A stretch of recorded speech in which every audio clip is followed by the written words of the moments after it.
All right, it is that time on a Thursday. I'm delighted to be joined on the line by John Giles. Evening, John. Evening, Nathan. So there's been a lot going on this week. We're heading into the final weekend of the Premier League season. We'll have Liverpool Palace live here on Off the Ball on Sunday, where Liverpool look to squeeze into the top four at the expense probably of Leicester. We had two massive games between Leicester and Chelsea this week. Leicester won the cup tie. Chelsea won the one that put them in a pole position for a Champions League spot. Even in all that, when you look back in the two games and the way the season has gone, a first FA Cup title for Leicester is a huge achievement for Brendan Rodgers. Oh, it's great. I mean, the FA Cup, they say, is not what it used to be, but it's still a very, very valuable trophy to win, especially for the supporters. You know, it's been overshadowed, as we know, by the European football and the prioritising the Premier League in many ways. But I think for the supporters, Nathan, you know, to win the FA Cup is still a huge game. The goal that won it by Yuri Tielemans was a spectacular goal. Roy the Rover stuff, Brendan Rodgers described it as afterwards. Tielemans, as a midfielder, what do you make of him? Yeah, I think he's good, Nathan. He's got a shot on him. I don't know if he scores so many goals. I mean, I think that was an exception. It was an exceptional goal anyway. But I haven't, like, watching him over the period of time, I haven't seen him outstanding. Right. You know, but good without being outstanding. I mean, I haven't seen him hit goals like that. When you don't see many people hit goals like that. I think he's good, but I think generally speaking, I think Brendan has got a team, a good team with good players in it. I mean, Vardy is the exception, exceptionally good. A terrific lad and a great leader for them. But overall, I mean, when you consider that the players that Leicester have had to sell, have sold over the years, their youth policy and certainly getting the young players in, whether they're buying them or putting them in the team, has been very, very good. And it's reaping the reward for Brendan. And I think he's managed them really, really well since he's gone there, Nathan. You're going to pick your manager of the year a little bit later in the show, and I'm sure Brendan Rodgers will be in the mix for that. When you look at where his career is now and potential jobs that may come up in the coming years, like the Tottenham one, which is up for grabs right now and heading into the summer, it feels as though that Liverpool, the way Liverpool ended, is long since forgotten. In fact, you can point to that brilliant year with Liverpool when they went so close to the title, what he's achieved at Celtic and what he's doing with Leicester. He's putting together a brilliant CV. Well, he's been very, very good. I think he was very unlucky at Liverpool. You know, it was a big job for him. Where did he come from? Was it Swansea? Swansea, yeah. Swansea. You know, he did a good job there to get the job. You know, I think he's been in management a long time. Wasn't he a coach with Mourinho at Chelsea? Yeah, he was. He was at Chelsea first, yeah. So, like, he was getting good experience to do what's needed to be done. And obviously you have to work very, very hard, because he wasn't an outstanding player that had a high profile that a lot of players do of that calibre to get a manager's job straight away. So he's had to work hard to get into the position. And maybe going to Liverpool was a bit premature for him. You know, he did a good job there, and it was a very difficult job. I don't think he had the say in comings and goings of players and that. And with a little bit of luck, he might have won the league with Liverpool. But what he did at Celtic was outstanding. You know, Celtic is a very difficult job because if you're winning trophies there, you're expected to do it. Yeah. And a lot of pressure on, and he did that extremely well. And then going to Leicester, he's done a great job again. You know, the recruitment has been very good. They've lost players, as we know, over the years. You know, even Chilwell, little Kante. Yeah. You know, they've had to sell. Maguire, you know, and then to replace those players is like, from Leicester's point of view, it's a big job to do that, and they've done it. And I think Brendan's management since he's gone to Leicester has been excellent. There's never any fuss about it. Doesn't fall out with players. You know, it's very, very low profile as far as the players are concerned. And I think he's a good really good manager, and tactically good as well. So I was really pleased to see them win the cup, I must be honest, for Brendan's sake. The frustration for Rodgers will be that Tuesday night then went almost as expected, that there was a dip from Leicester. They seemed quite low energy in the first half of the game, and Chelsea obviously responded after the disappointment of the cup final defeat, and that means that again for a second year in a row they may end up missing out on Champions League football. Yeah, but in a different way, I think, Nathan. I think they blew it a bit last year. I don't think he's blown it this year. I mean, winning the cup is huge. Huge. I know it's not what it was, as they say, but winning a trophy like that. I mean, look at Spurs, for example, and Arsenal this year. They're nowhere near Leicester, if he doesn't qualify for the Champions League, okay, he'd probably go into the lesser European Cup. But you have to look at his overall credit and improvement and good management at Leicester. He's on the up and up, Nathan. And if they qualified this year for the Champions League, it would be huge for them, as well as winning the cup. The cup is. If the cup came second, he'd be saying, "Well, he's won the cup," but the cup has come first. But I see you'd have to look at his progress, and his progress has been great. Winning the cup has been great for him, and I think he could only get better. Should Spurs be looking at him? I think they did look at him. From what I read in the papers, I think there was some sort of approach to him, and he turned it down. Quite rightly. I tell you, if I was in management, I wouldn't go to Spurs now, Nathan. No way. If I had a choice of going to Leicester with the players they have and what's expected of them, I'm going to Spurs. I mean, Spurs are in a total mess. Are you saying that on the presumption that Harry Kane leaves this summer? Well, even if Kane was there, if I were a manager, I wouldn't go near Spurs. Right. As long as Daniel Levy would be there, I wouldn't go near the place. You just wouldn't go near the place. No, I mean he is what he is. I mean, don't forget they were one of the teams that wanted to go into the big league. The Spurs. So the Spurs supporters are not going to be in good form with him, and haven't been for a few years. I mean, what he did to Pochettino was disgraceful. Disgraceful.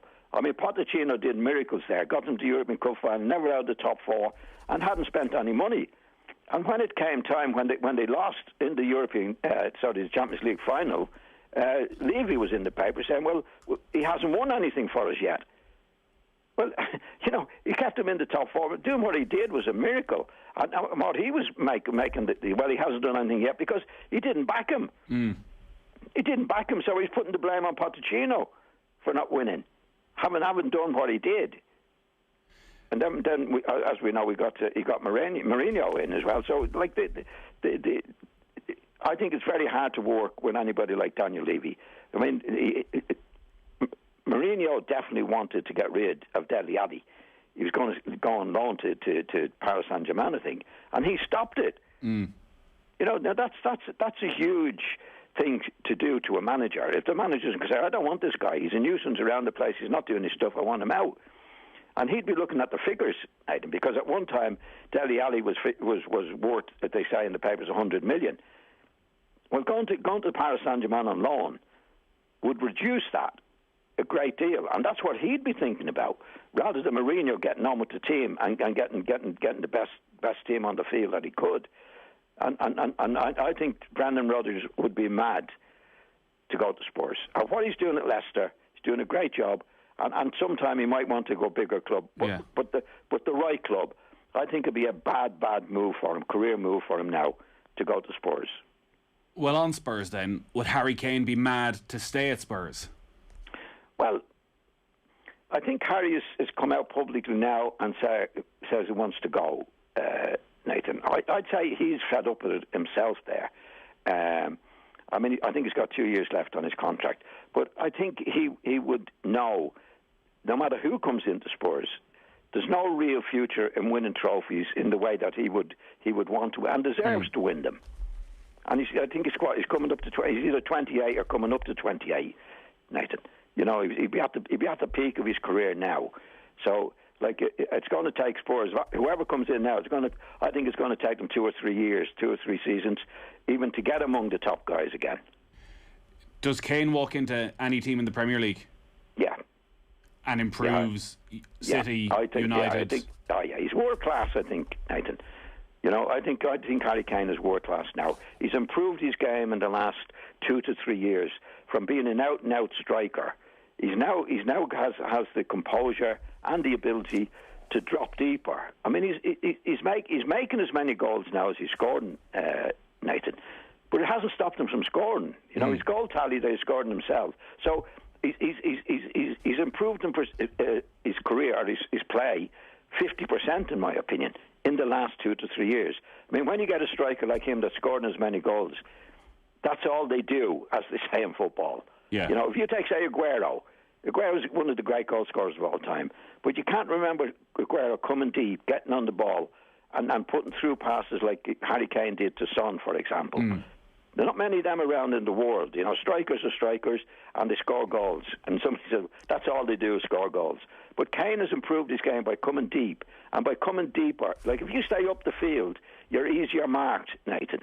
You know, the big centre-halves know, he's here, he's beside me. But when you go deep, you're posing a problem for the centre-half. Do I go with him? If I go with him, he's going to leave space behind me. And also from the positions that he's taken up in the deep position, you know, once he delivers it, now he's coming from behind the defenders, Nathan. Do you know what I mean? Yeah, no, I don't it's think hard that's too technical. But can you think of many players who have done that? Because, as you say, he's still scoring as many goals as ever. He's joint top scorer in the Premier League this season. And he has added massively to what he can do by, as you say, dropping deeper. He's contributing far more throughout the general play. It's hard to think of too many out-and-out strikers who've done that, who've been able to make that transition. Very few. I mean, I could probably think of, now going back a long time, Alfredo Di Stefano would have done it for Real Madrid. But few and far between. You know what I mean? As I say, he's improved his play by coming deep. Now, a lot of strikers come deep. They stay deep, right? And they don't score goals. They might make a few goals. Yeah. But he's scoring, Harry is scoring as many goals as he ever did and making as many. Yeah. You know, the through pass, that's why I'd definitely rate him world class. I mean, if I had a choice of the strikers at the moment, I'd go for Kane. Definitely. I think if he was with Manchester United or City, it'd be sensational with them. By what you're saying, comes across particularly City, Nathan, funny enough. You know, because they don't have a centre forward like Aguero is going this season. They don't have an out and out striker really. You know, well, they have the young fella, Jesus, if he's going to make it.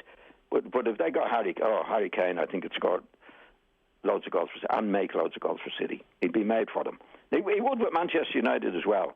So it looks like it's going to be a contest between those two Manchester clubs as to who's going to get him, who can afford him, Nathan, you know? I think he might go to United, actually. Right.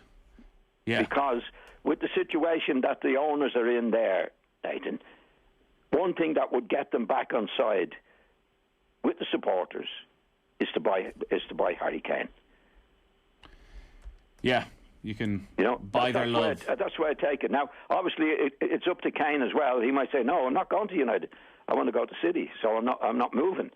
So, but I think United will really, really go out of their way to get him, because I think the owners need something very, very drastic to get them on side with the supporters, and getting Kane in would certainly be a big help to them. That's why I think if it comes to the money situation, United will bake the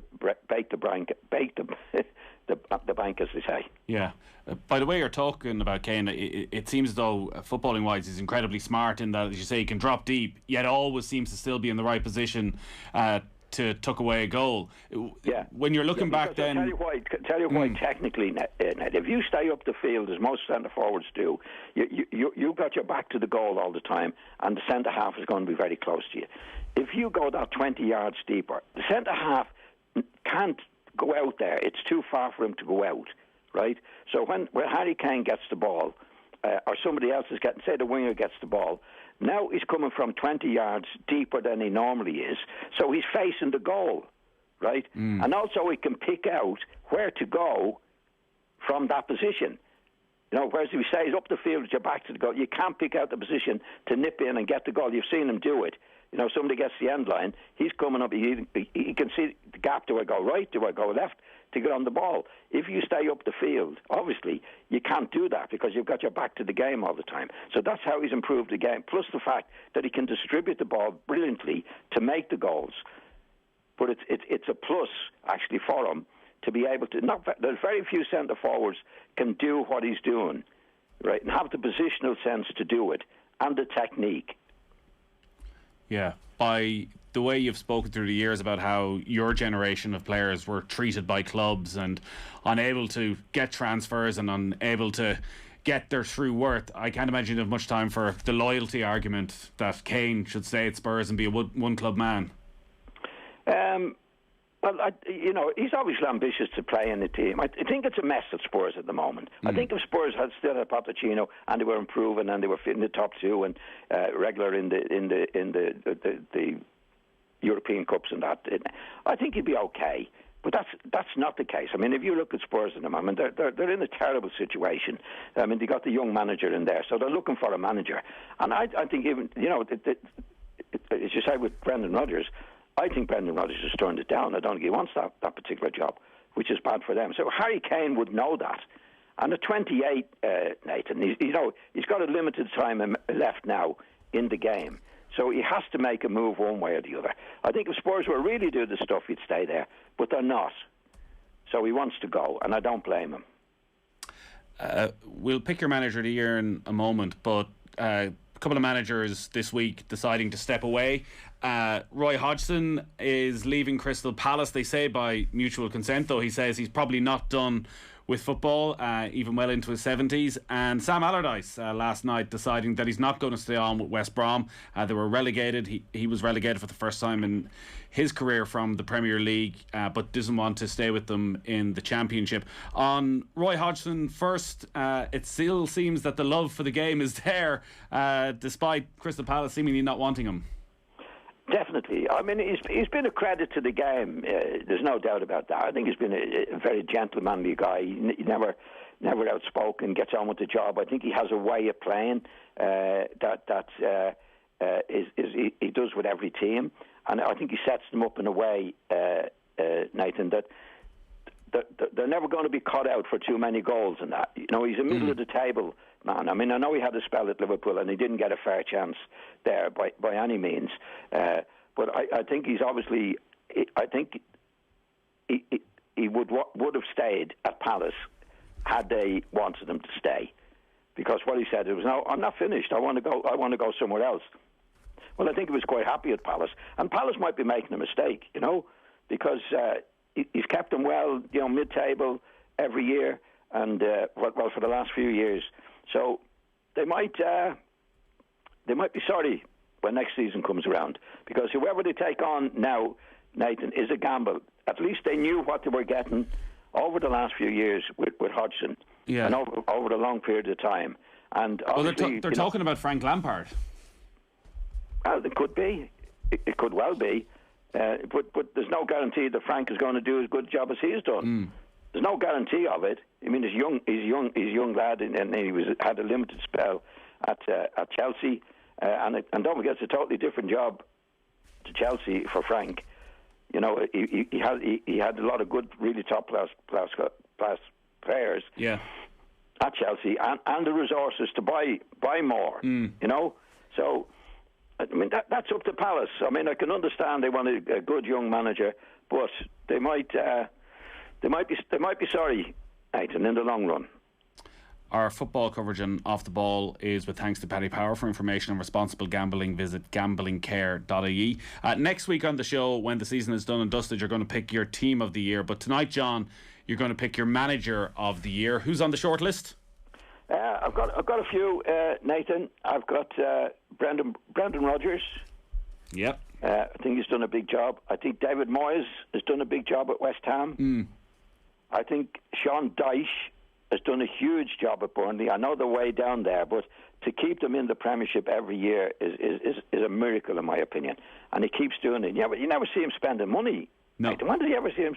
He's no money to spend. He gets on with the job. He looked like really, really in a bad state once and pulled back again. I think over the years he's done a fantastic job, and I've put Mr.